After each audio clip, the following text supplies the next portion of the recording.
Welcome to the Overlook Motel, a place where underseen and underappreciated films are given their moment in the spotlight. On the latest installment of the Overlook Motel, I'm looking back at the Poughkeepsie tapes, brought to us by the brothers Dowdle, Drew, and John Eric. The Poughkeepsie tapes is a film that manages to blur the lines between real and make-believe. Solid performances across the board, coupled with strategic editing, serve to keep the viewer in a constant state of dread and disbelief. On one hand, you know the flick is a work of fiction, but on the other, it's presented realistically enough that you couldn't be blamed if you caught the Poughkeepsie tapes on cable and assumed it was a documentary chronicling the horrific crimes of a real-life killer. One of the picture's greatest strengths is that it features a cast of talented actors that bring their respective characters to life in realistic and frightening ways. The victims' families convey a sense of grief that feels palpable, and the various police personnel that weigh in come across as credible and believable, taking care to demonstrate that the subject matter is overwhelming and troubling to even the most seasoned of professionals. The antagonist in the Poughkeepsie tapes is even more terrifying than the type of masked boogeyman that stalks a run-of-the-mill horror film, because there is nothing otherworldly or supernatural about him. He is evil incarnate, but fully grounded in reality, albeit a twisted and ugly reality that most of us don't like to think about. He hasn't died and come back to life. He isn't superhuman. He is a manifestation of the evil that lives among us. And that makes this film terrifying on a level that most cinematic offerings cannot match.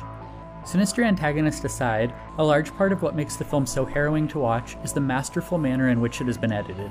At first we see brief glimpses of the tapes, with talking heads taking center stage. But over time the audience is subjected to more of the killer's tapes, the content of which becomes increasingly more harrowing to sit through. The footage feels real. Watching it feels like being in the presence of pure evil, and accordingly, the first time I watched the Poughkeepsie tapes, I was enraptured to the point where I would momentarily forget that what I was watching wasn't real. This flick stayed with me for several days after my inaugural viewing, and that is a true feat of filmmaking. Most seasoned horror fans can shake off a fright flick before heading to bed for the night, but that is easier said than done with this chilling mockumentary. As for why the film hasn't found a larger audience, I would speculate its troubled road to release has no doubt kept the picture in relative obscurity when compared to the success enjoyed by found footage contemporaries like Paranormal Activity. The flick was initially scheduled to bow theatrically in 2008 via MGM, but the picture was pulled from the slate and sat for several years before receiving a short-lived VOD exhibition through DirecTV.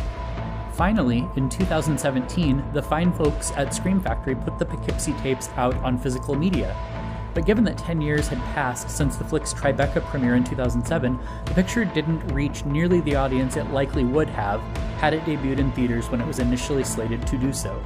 In spite of a misguided release strategy, the Poughkeepsie tapes is highly effective, chilling, and has the potential to stay with you long after the final frame.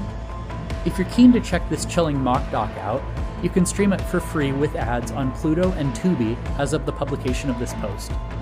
If you make a point to check out the Poughkeepsie tapes, please make sure to let us know your thoughts in the comment section below, and we will see you next week on the Overlook Motel.